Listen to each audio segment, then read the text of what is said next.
subject of this interview is Carla Ortiz, and today's date is January 12th, 2012. This interview is being conducted at Governor Thomas Johnson High School as part of the Civic Voices International Democracy Memory Bank project. Ms. Carla Ortiz, would you please affirm that you have signed the deed of gift authorizing the Memory Bank project to make this interview available for future references? Sure. Okay, thank you. Now we will begin with our first question. Go ahead. Where were you born and raised in Bolivia? Yes, I was born in Bolivia, in Cochabamba. That's the city that is right in the center of Bolivia, and I grew up basically there all my life until I had to go to university. What university did you go to?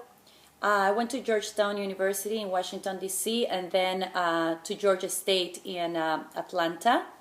And basically that was my studies before I went and moved to Mexico. Okay. Why did you move to Mexico? I moved to Mexico. Why or when? Both. Okay. I moved to Mexico because I had an amazing offer to enter the entertainment business in the soap opera world, which it's really what it's kind of like the biggest thing in Latin America. And I had an opportunity to not only be able to be part of the network as exclusive actress, but also to work in the different projects, not only soap operas as well as different series and TV shows. So basically I moved to Mexico in '98, and it was a fantastic experience. In Bolivia, do you have a large or a small family?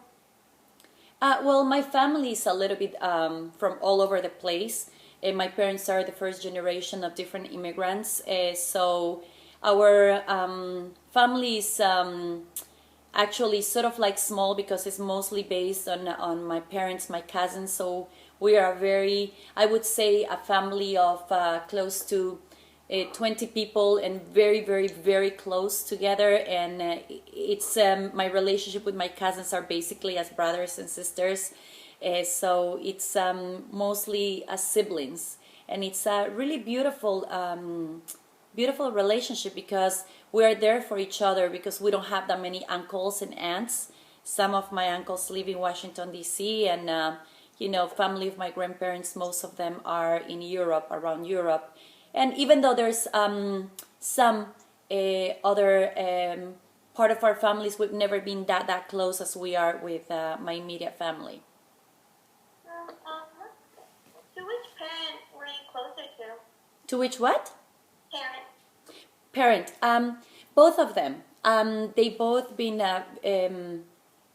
very important in my life. My mother has been always the force of humbleness, of service, of understanding and compassion, a woman that's been always successful, a very important professional, but at the same time with her feminine side, very evolved and a beautiful soul, always making things easier for me. My dad is, it's always been in my life sort of like the ultimate figure, and that meant that inspired me to always try to succeed and always push me to the edge, and always incite me to put much more effort in whatever I do and also get the best out of me. So they've both been very important in my life. I'm very, very close to both of them, and it's crazy, but I love them both dearly, and I think I am the result of the effort of both of them. How did your early years influence your later years of civic activism? How are in my early years, you mean? Yeah, how did they influence now that you do civic activism? Yeah, my grandmother was a very devoted Catholic. Both of my grandmothers, my mom's and my dad's grandmother, they used to go to church every day, and they used to do basically all the different activities that usually a Catholic woman in the 1800s used to do. And they used to drug us almost every day. And I remember from 0 years old to maybe 9 years old. I used to go every single day to church with them, and I used to go along with all the different activities that they used to prepare. So once a week we'll always serve food and chocolate, hot chocolate for kids that were homeless or kids that were that didn't have parents. We used to also work a lot with elders and go to all these homes and not only bring them food but care for them as well. So always involved all my life, as well as I grew up in a Catholic school as well. So we used to do service once every 2 weeks, and basically exchange not only our knowledge to teach the kids that didn't have that opportunity, as well as exchange things that we used to do with our hands, activities, and also clothing and all this. So it's been always embedded in me throughout all my life. And you're also from Bolivia.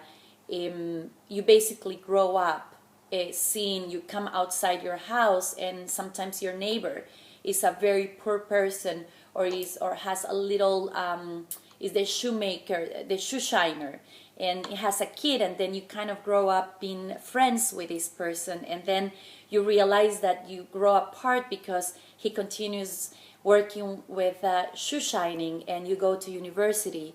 So I've always had this inclination on trying to bring all these together, and my dream's been always to see how we can offer everybody the same opportunities, because with education we can have a choice, and with this choice you can change your life.